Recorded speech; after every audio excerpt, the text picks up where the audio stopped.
Hello, welcome to Fearox Frank Reviews. It dawned on me a few days ago that when I released the Stephen King sequel film that I reviewed, it turns out that day was also not only special for being Martin Luther King Day this year, but also another special day.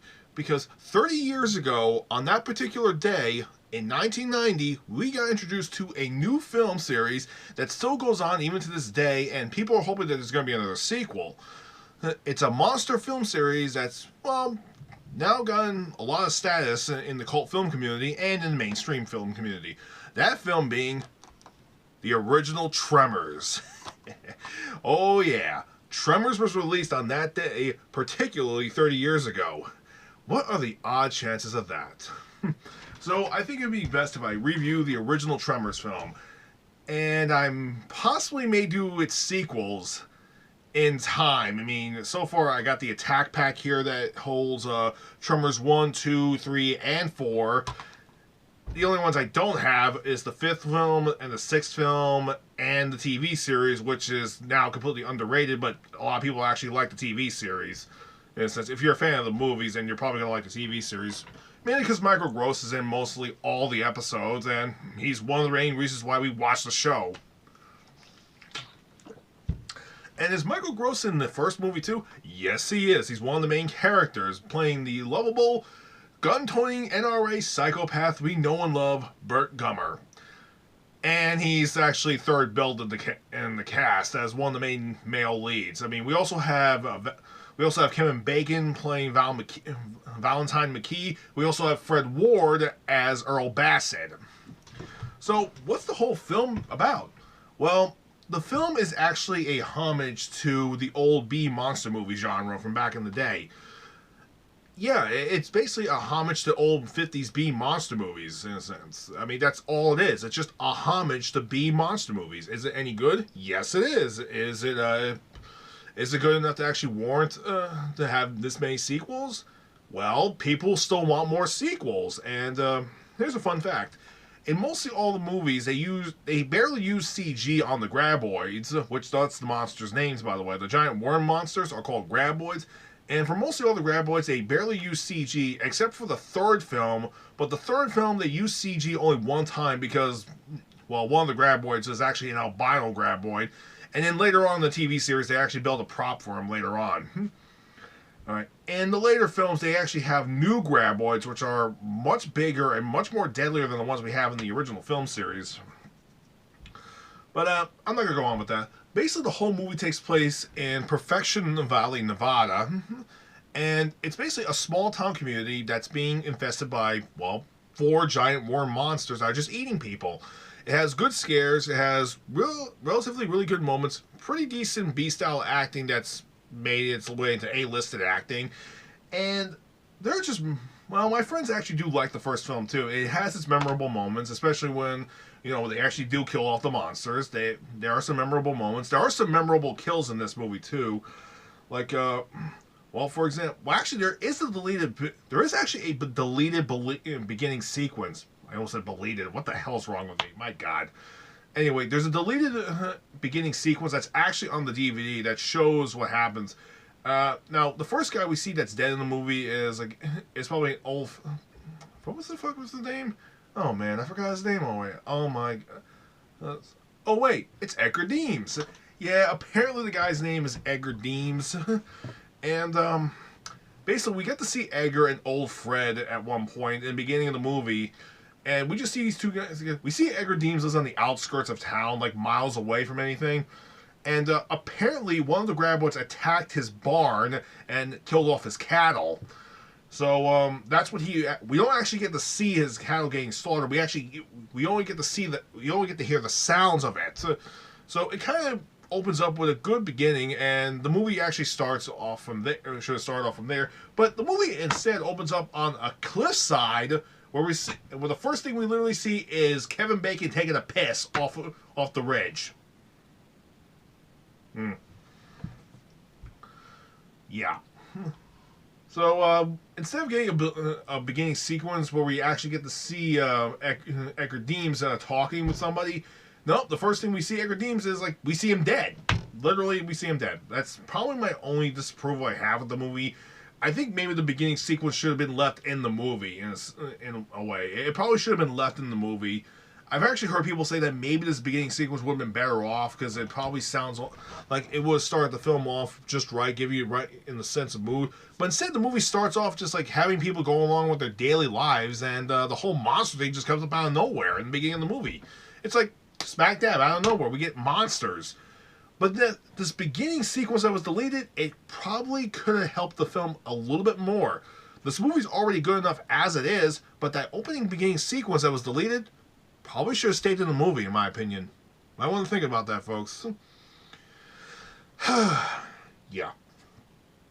But like I said, there are memorable moments in this movie, like when they're actually being chased by where Val and Earl they're literally being chased by the graboid in the open field, and they jump right into a sewer in a drainage pipe, and the graboid smacks right into the drainage pipe itself and dies instantly because they can't go through rock.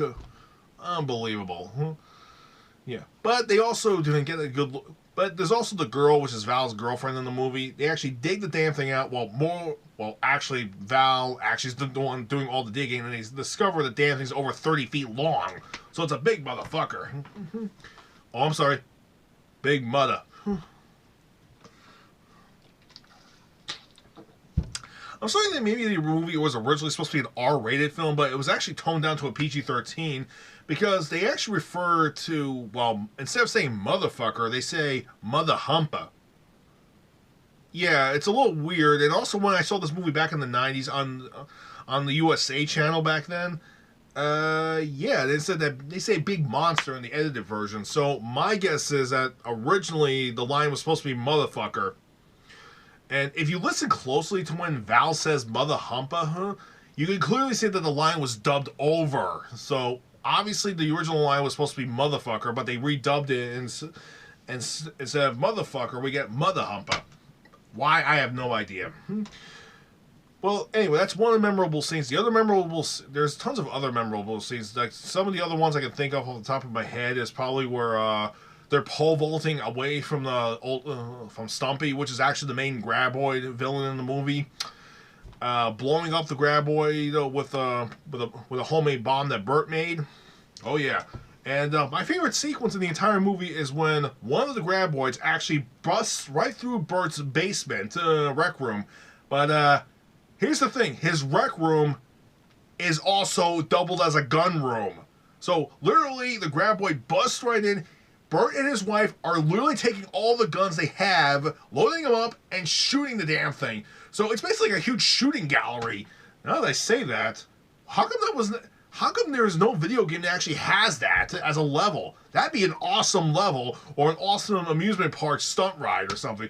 Like you're just sitting here, like you see Bert and his wife just casually talking, a graboid busting, they take all the guns off the walls and just start shooting the damn thing with every gun they got. Like, it's literally just like, our rifles don't work. Assault rifle. Brrr, shit. Shotgun. Shit. Elephant gun. Boom. Oh, shit, that killed it. Fuck.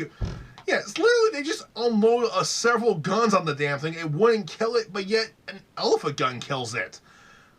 Okay, to be fair, that actually does kind of make sense, because an elephant gun is made to kill the biggest mammal on this planet. Like, the biggest land animal on the planet, biggest powerful land mammal on the planet, and it kills a graboid easily.